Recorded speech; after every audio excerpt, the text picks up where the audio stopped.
বাজারে কাঁচা আম ফুরিয়ে যাবার আগেই এভাবে করে মাছ দিয়ে আম দিয়ে রান্না করে নিতে পারেন। এটা কিন্তু খেতে অনেক বেশি সুস্বাদু হয়ে যায়। যাদের হঠাৎ করে জ্বর হচ্ছে ঘরে ঘরে, সেই জ্বর থেকে অনেক সময় দেখা যায় মুখে স্বাদ থাকে না, মুখে স্বাদ ফিরিয়ে আনার জন্য এই আম দিয়ে মাছ রান্না কিন্তু অসাধারণ।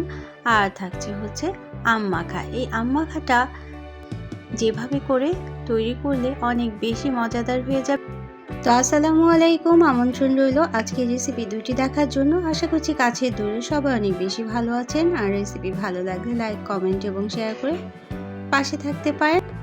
মাছ রান্না করার জন্য আমি নিয়ে নিলাম আলু, একটা করলা, আলুটা স্লাইস করে কেটে নিয়েছি, করলাটাও স্লাইস করে কেটে নিয়েছি, আমের টুকরোগুলো নিয়ে নিলাম এবং অর্ধেকটা আম নিয়ে নিচ্ছি এবং একটা টমেটো দিয়েছি, মাঝারি সাইজের পেঁয়াজ কুচি, মরিচ কুচি তো লাগবেই এবং মাছ ভেজে নিয়েছি। ভালোভাবে কেটে ধুয়ে পরিষ্কার করে মাছটা আমি ভেজে নিয়েছি হালকা লবণ এবং হলুদ আর শুকনো মরিচের গুঁড়ো দিয়ে অল্প অল্প করে। এটা কিন্তু আমি দেখালাম না, কারণ আমরা সবাই মাছ ভাজতে পারি। রান্না করার জন্য খুব হালকা আছে, হালকা ফ্রাই করে নিয়েছি, খুব বেশি গাঢ় করে নিয়ে। এখন রান্নাটা শুরু করার জন্য পেঁয়াজ কুচি প্রথমে ভেজে নিয়েছি এবং মশলা হিসেবে এখানে হালকা মশলায় এই রান্নাটা করব। এজন্য আমি 1 চা চামচ শুকনো মরিচের গুঁড়ো, আধা চা চামচ হলুদের গুঁড়ো, আধা চা চামচ ধনে গুঁড়ো এবং আধা চা চামচ জিরে গুঁড়ো দিয়ে ভালোভাবে মশলাটা কষিয়ে নিলাম। এখন আলু এবং করলাটা প্রথমে দিয়ে মশলার মধ্যে কষিয়ে নেব। অল্প পানি দিয়ে মশলার মধ্যে প্রথমে আমরা কষিয়ে নিতে হবে। চাইলে কিন্তু আলাদা করে করলা এবং আলুটাও ভেজে নিতে পারেন, তবে আমি খুব স্বাস্থ্যকরভাবে অল্প তেল মশলায় আমি আজকে রান্নাটা করব। যে কোনো জ্বর থেকে উঠলে আমাদের মুখে কিন্তু মজা থাকে না বা মুখে স্বাদ থাকে না, তো মুখে স্বাদ ফিরিয়ে আনার জন্য ঠিক এভাবে করেই কিন্তু আম দিয়ে মাছ রান্না, যে কোনো মাছ রান্নাই করে নিতে পারেন। আর করলা থাকলে তো আরও ভালো। করলার সাথে আমের যে একটা কম্বিনেশন, সেটা কিন্তু খেতে অনেক বেশি মজাদার হয়ে যায়। মুখে স্বাদ ফিরিয়ে আনতে ঠিক এভাবে করেই কিন্তু রান্নাটা করে নিতে পারেন।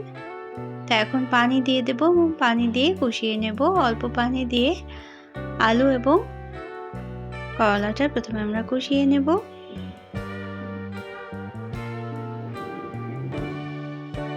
তো অনেকটাই কুক হয়ে গিয়েছে।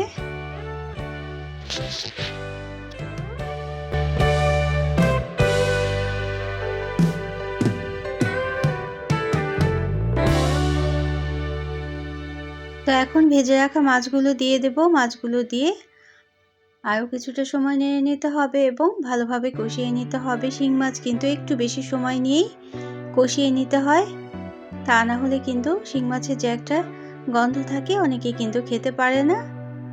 আর এভাবে কষিয়ে যদি রান্না করা হয় তাহলে কিন্তু শিং মাছের সেই গন্ধটা আর থাকে না। তো আমি আরও 10 মিনিট ঢেকে রেখেছিলাম। আরও আধা কাপ পরিমাণ পানি দিয়ে ভালোভাবে শিং মাছটা নরম করে কষিয়ে নেব।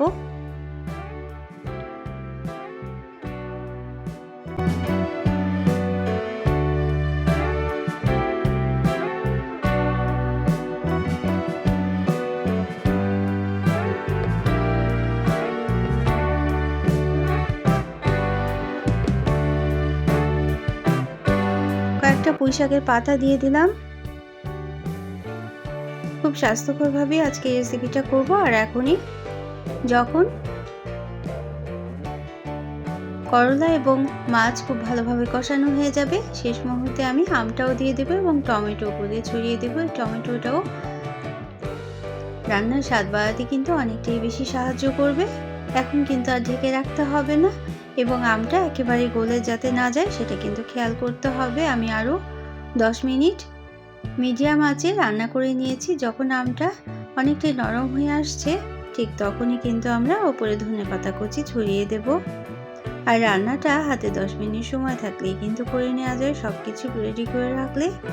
তো আমি ঝোল রাখবো এই তরকারিতে, এই জন্য আমি আরও আধা কাপ পরিমাণ পানি দিয়েছি এবং 10 থেকে 15 মিনিট রান্না করে নিয়ে নেড়ে চেড়ে উপরে নিচে করে দিলাম সবগুলো তরকারি। তারপর আমরা এখন ধনেপাতা কুচি ছড়িয়ে নামিয়ে নেব এবং অবশ্যই কিন্তু শেষে আবারও আমি আধা চা চামচ জিরে গুঁড়ো দিয়ে দিয়েছিলাম।